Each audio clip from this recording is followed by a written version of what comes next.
I want to welcome everybody to the first installment of Deep Impressions. One of the first topics I'm going to speak on is interracial relationships um, and how society perceives them. Um, you know, this has come about with me because, you know, one of the first things, obviously, when it comes to interracial relationships, interracial means any two races that aren't the same mixing together. But in this day and age, it specifically refers to black and white people getting together. Um, you know, we're not gonna get super vulgar with it, but like in talking about porn, it even gets more specific and means white women with black men. Um, I'll start with the Afrocentric or Black Power or pro black crowd. You know, they believe that black men who get with white women or white women, well, no, first I'll speak on the whole black men getting with white women. In so many respects, it's looked down upon. They, for the most part, they look at black men and get with white women as being coons, hating their race, hating their mama, whatever reasons. And I'll say to that, a lot of that is true. Um, you know, uh,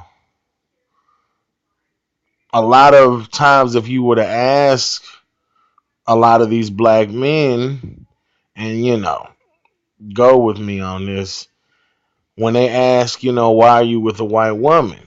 It's never just, oh, I thought she was cool and we got together. I thought she was cute. Boom, that's the end of it.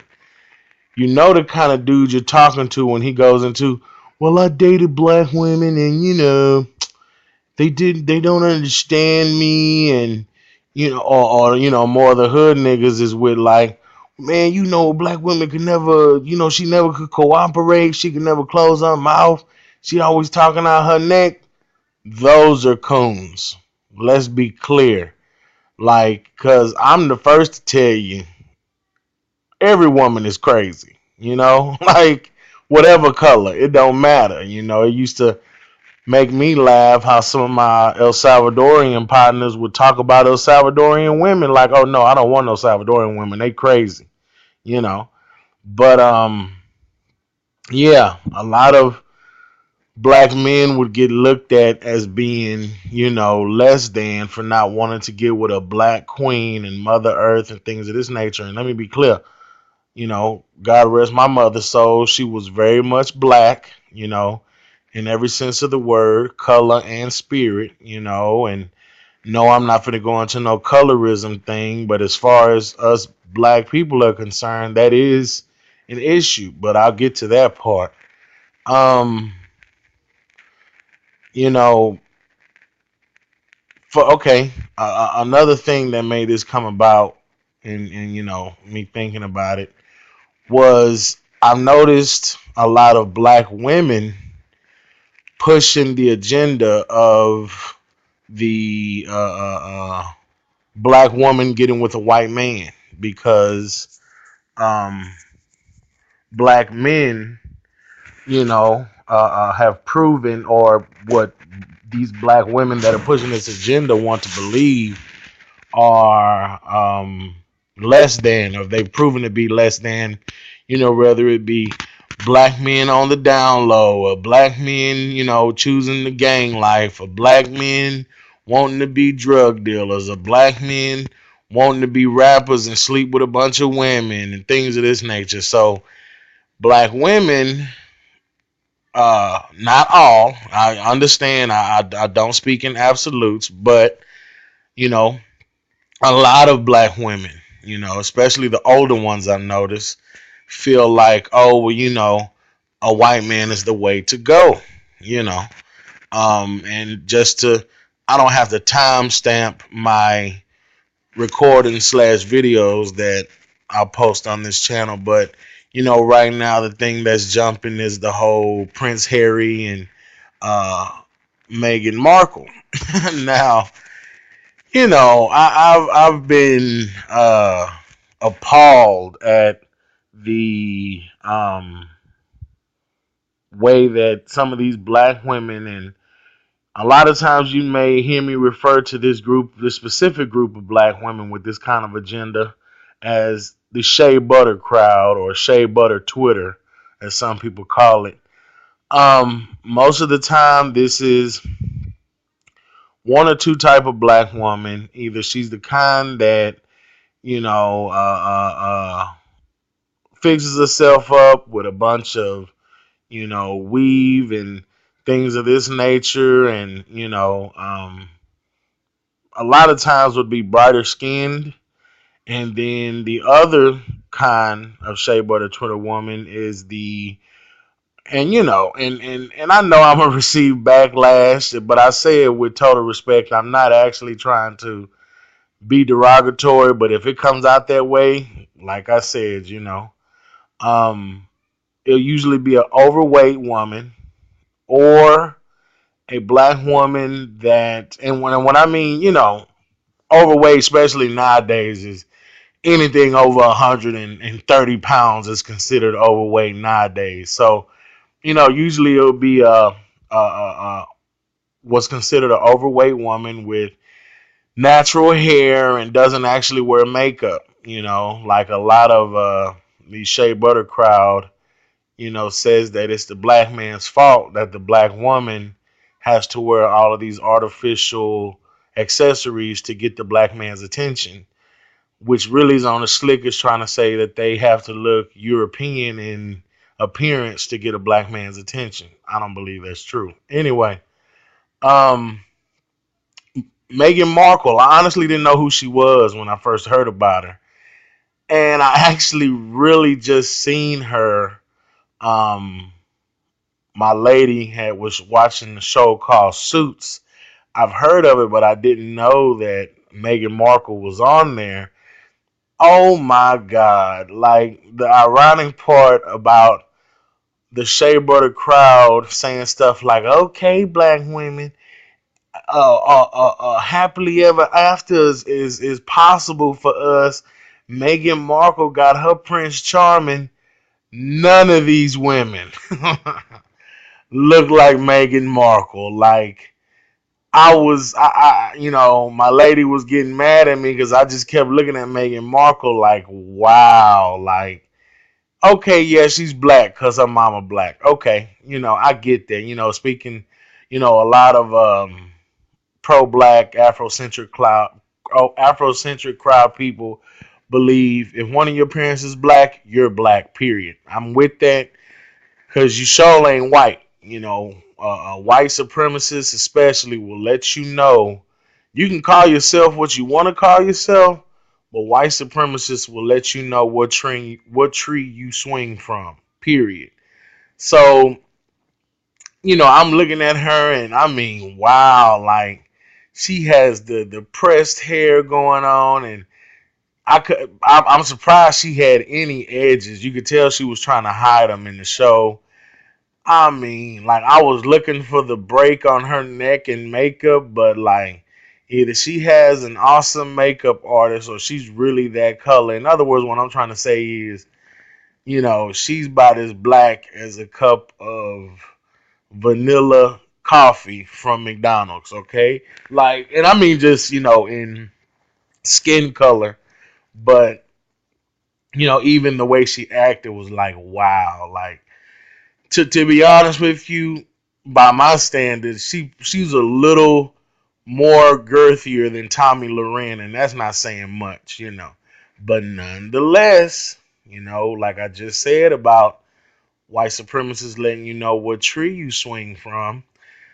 Um, there's some person from the UK named Joe Marney just came out talking all kinds of racial slur stuff about Meghan Markle tainting their royal family and things of this nature. So it don't matter how bright you are, it don't matter how straight your hair is, they will let you know. Um, but other than that, a lot of black girls that are pushing the get with a white man agenda have this thing that they love hashtagging swirl life. I despise that hashtag. Like, I'm a believer, firm believer, in loving who you want to love, whatever color, if it's actual love. Like I said, if somebody's in a mixed couple, it's just simple as, oh, I met this person, I thought they was cool, I thought they were attractive, that's the end of it.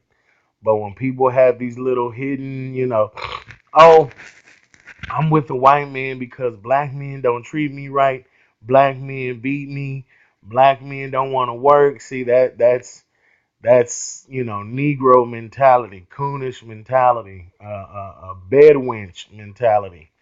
If you're not familiar with what a bed wench is, back in slave times, the black women that would sleep with the slave masters. Let's be clear.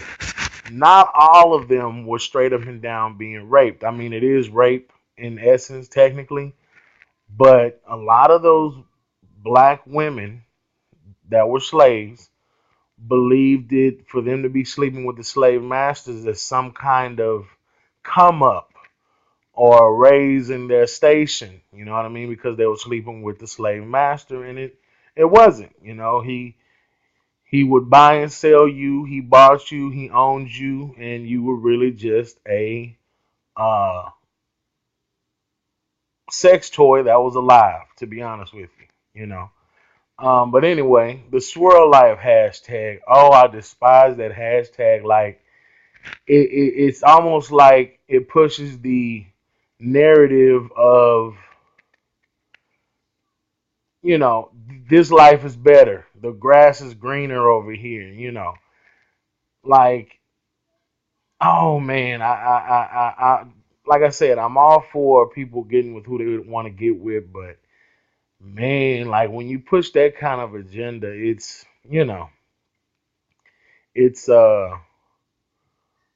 almost belittling to somebody who may be in a relationship with somebody of their same race, and you should never try to disparage or belittle somebody's decisions, especially when it comes to who they want to love and be with. Um, yeah, I really don't like that hashtag. Like it's um, and the swirl. Me personally, it may just be because I'm a fat guy, but when I hear swirl, I specifically think about like swirl ice cream.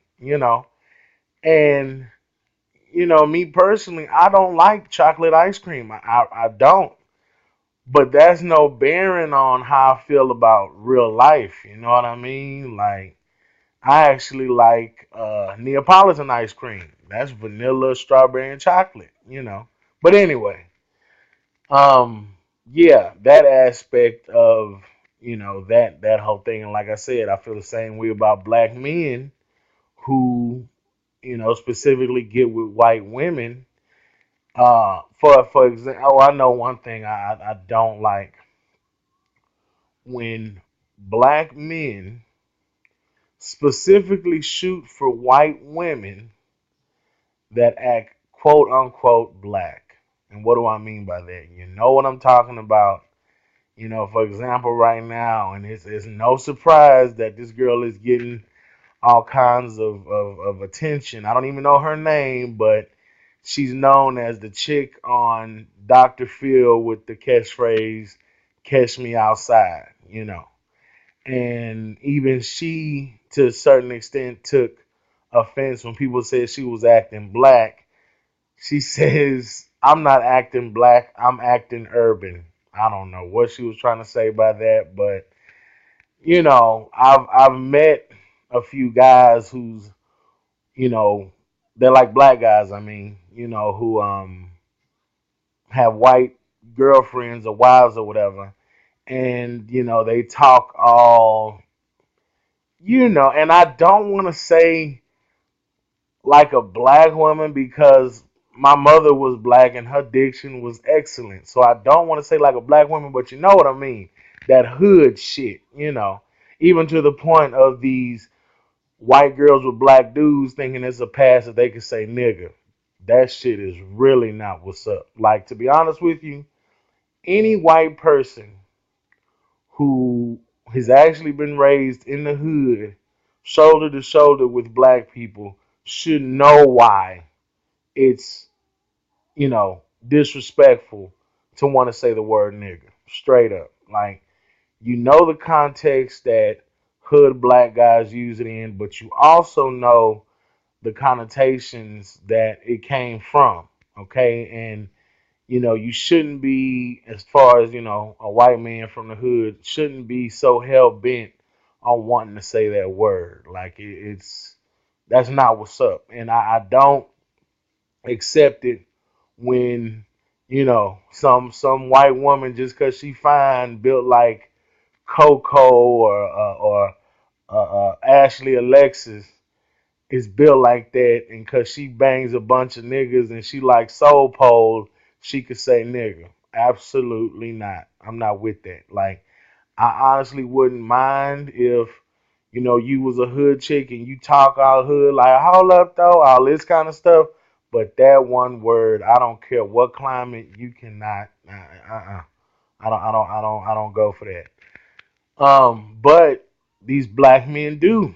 They don't mind it. You know what I mean? And then that it makes you wonder, like, well, is this the age old practice of the whole white slash European uh, uh, beauty standards being the standard? Because it's like, okay, for example, um,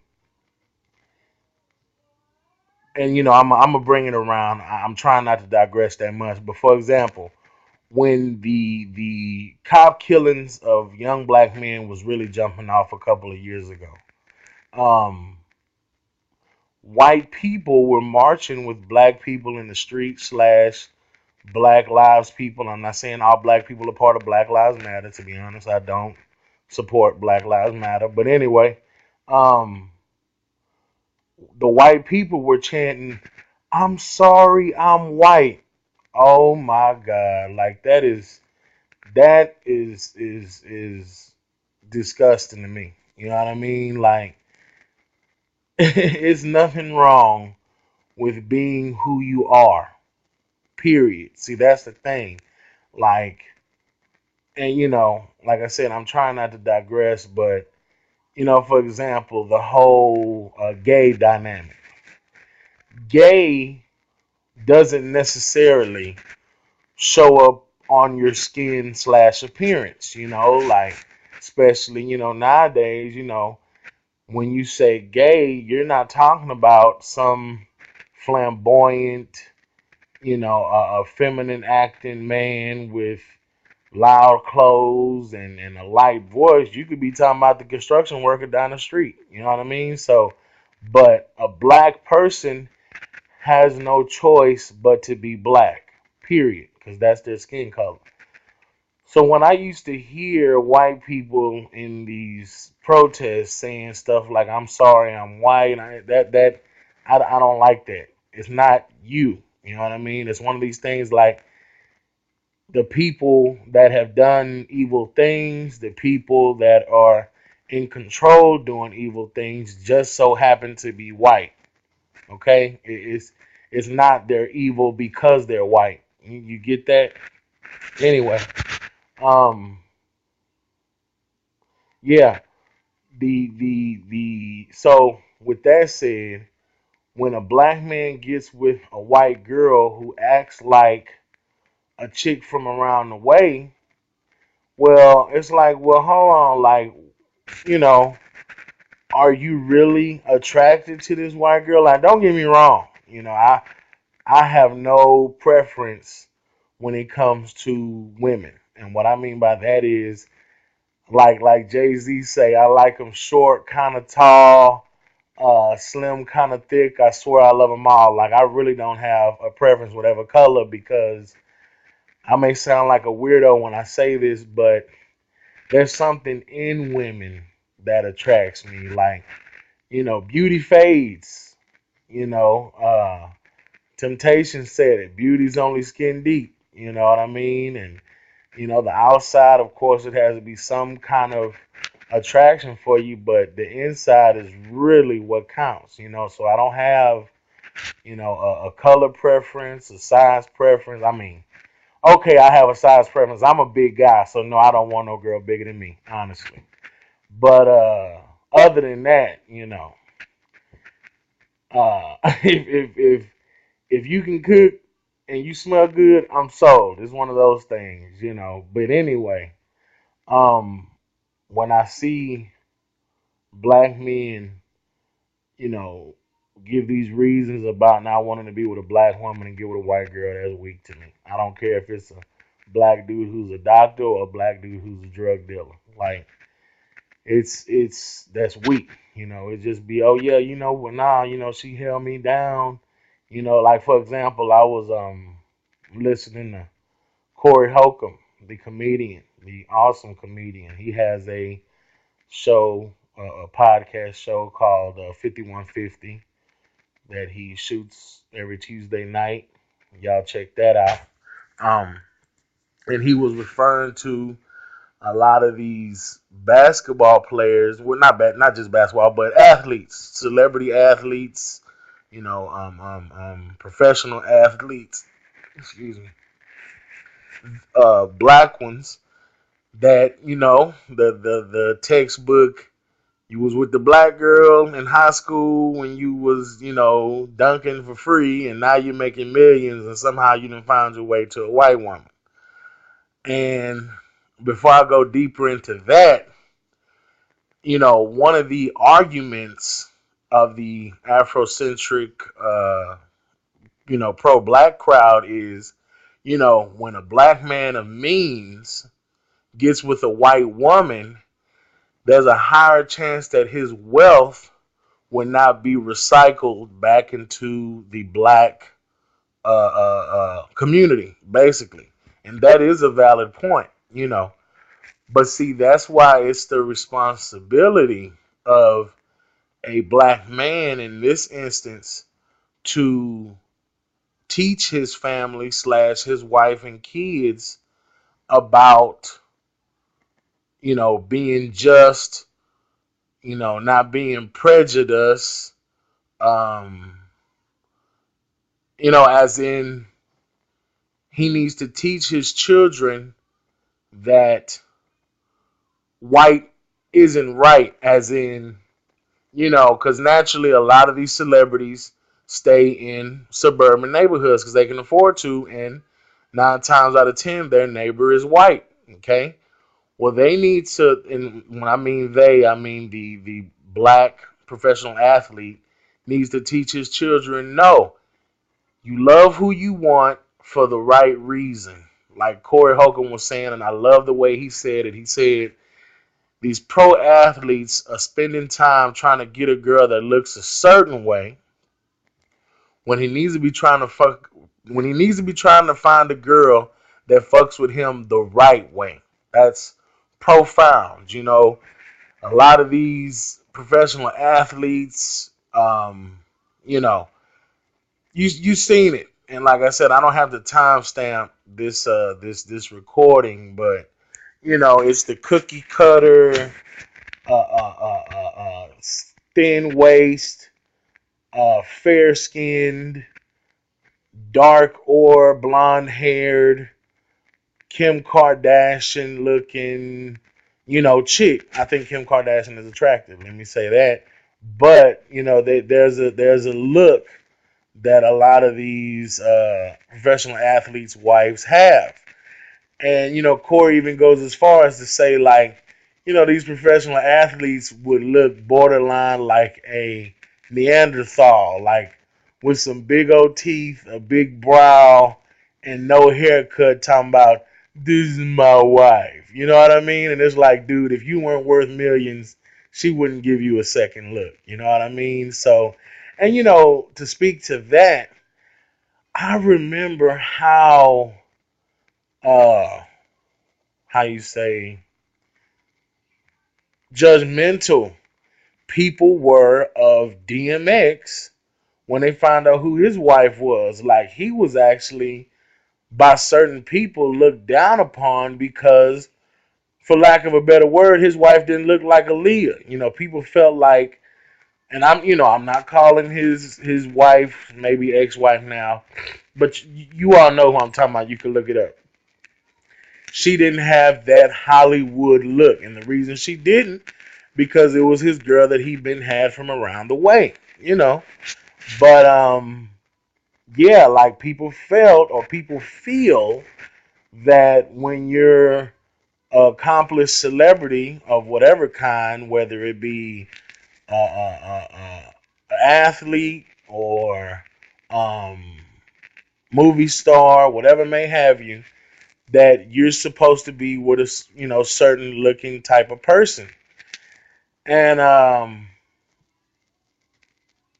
yeah, and actually that brings me to my next point as far as how the black community looks at a black man for getting with a white woman, because it is a valid point. Like I said, if he dies and his white wife um, collects his wealth, and if he hasn't put into her, or if she doesn't know the importance of preaching to her kids slash their kids, that people shouldn't be looked down upon, people shouldn't be judged, XYZ, then you don't have to worry about this whole thing called generational wealth being recycled through the black community, because it's going to happen anyway.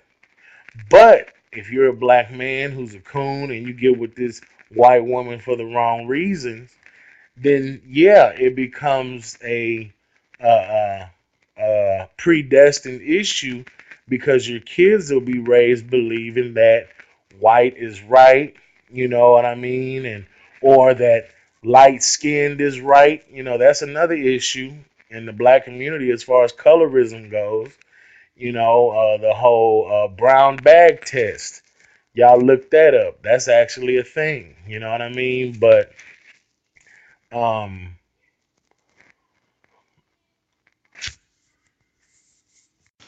But yeah, to tie in the whole generational wealth, uh, uh, uh, uh, the pro black community believing that a black man should get with a black woman because that makes for a successful black family, which is something that's needed right now. I have no qualms about that. That's absolutely true. Um, you know, that's one thing that America has succeeded in, disintegrating the black family. The a lot of black women in the hood are on government assistance, and a lot of the black men are in the street just hustling. There's no collective family.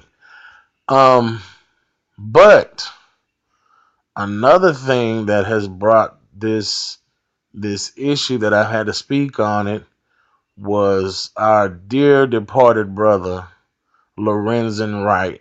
I believe he played for the uh, Grizzlies, I think. I'm not sure. Y'all can check your Googles on that. But his name is Lorenzen Wright. And, back in 2010, he left his home never to return, and he turned up dead. He was murdered. Um, you know, and the only thing or clues that were available at the time was his wife said, or not his wife. Let me take that back. It was said from somewhere that he left his home with a lot of money and some drugs, and he was going to another city or whatever. And he, was killed. They said it was a 911 tape where he called 911, and next thing you hear is 11 shots ring out, and that was the last anybody heard of him. For whatever reason, that 911 operator didn't automatically report it to their supervisor, and whatever. Anyway, here we are, 2017 or 2018 now, but 2017, it was discovered that his wife, ex-wife by this time, when he was killed, uh, put a hit out on him.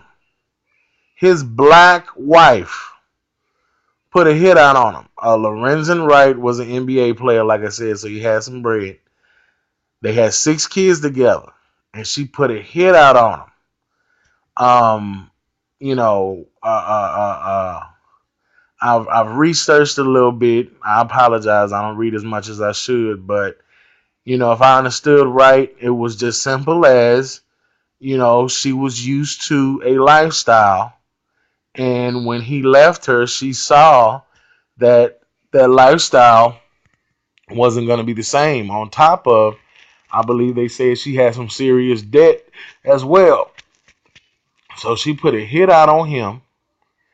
And not only did she put a hit out on him, and this part of it, the people that helped her do it was from her church. That's even deeper, but that's a whole nother conversation we can have later. But um yeah, she put a hit out on him, and the people rolled on her, and what happened was she collected $1 million life insurance policy on him. Um, for whatever state they were in when they divorced, and I'm guessing since he was a man of means, that's what I'm getting back to. The courts were like, oh no, you can't just go scot free. You have to put a life insurance policy on yourself, for your kids. Okay, cool. So she has him killed. She collects the $1 million. Now, I'm not sure she collected it. A lot of times, these life insurance companies have these stipulations for certain things, like, oh, you got to wait till a full autopsy is done, XYZ, whatever, and, you may not collect the whole million, whatever, but I'm sure she collected close enough, if not all of it. But what ended up coming out was not only did she collect it, but she didn't spend it on them 6 kids. They discovered that she blew that money on herself. And let me also say, when there's evil, evil festers, and it manifests itself physically. There's a movie called R.I.P.D. People slept on it, but the movie was so deep. People slept on it. It was with Ryan Reynolds and Jeff Bridges. Um, I thought it was a cool movie, but I'm somewhat of a sci-fi geek. But it was deep, and one of the uh, uh, uh, uh, factors of the movie was, one of the things in the movie. There was RIPD was a supernatural police department that would make sure uh, that would make sure that dead people stayed dead and weren't able to come back. Well, when dead people came back into bodies or whatever, they would cause physically the environment around them to rot. Okay, and like I just said, it's almost like when it's like when you let evil fester, it manifests itself physically. Well, what I'm trying to get at is Lorenzen Wright's wife. Her name was Shara, by the way, ex-wife. When they finally caught up with her, like she looked, you know, uh, she was a chunkier, black chick, kind of brown skinned, a little darker than Mary J. Blige, I guess you could say. Not as pretty as Mary J, but she had the little brown hair going on, and they actually interviewed her. And I want to believe that she was also the one that said Lorenzen left the house with a bunch of money and drugs because she may have hoped that knowing that Lorenzen Wright was finna get killed, that if she said that he left with money and drugs, when he turned up dead, the police would have chalked it up to some street shit. Like, oh, he was probably going to do a drug deal. It went bad. Niggas kill each other all the time. And I'm sure that it was her that told the police that. I want to believe that. But she when they got, when they were together, she didn't have that look that most, like I was just talking about, a professional athlete's wives look like Kim K. She looked more like somebody's hot aunt around the way. You know what I mean? Like, but anyway, when they finally caught up with her now, oh Jesus, you know, and like I said, they interviewed her, and when they interviewed her, she played hopscotch with the questions. You could just tell she was hiding something. This is before they, this was back when he first, disappeared and everything. And, when they finally caught up with her, oh my God, like she went from looking like somebody's okay looking aunt to somebody's crackhead uncle. Like she looked horrible. And I want to believe basically it was just her body responding to the evil shit that she had did. So I'm tied up with this. You know what I mean? Love who you want to love for the right reasons. Don't let society tell you why you should love a certain kind of person. Um, Especially when it comes to this black and white thing. Like I said, I totally understand why the pro-black community says or believes that a black man should get with a black woman because the family has been disintegrated. And if it's a black man of means, his wealth can disappear. But here we are, like I said, with Shara, I think her name is Shara Wright, very much collected that wealth that she was generationally was supposed to pass on to those 6 kids, 6 black kids, and make it grow. Instead, she blew it. Now, am I saying that Lorenzen Wright would have been better off marrying a white woman? Absolutely not. But who knows? I'm not saying this because she was white, but who knows?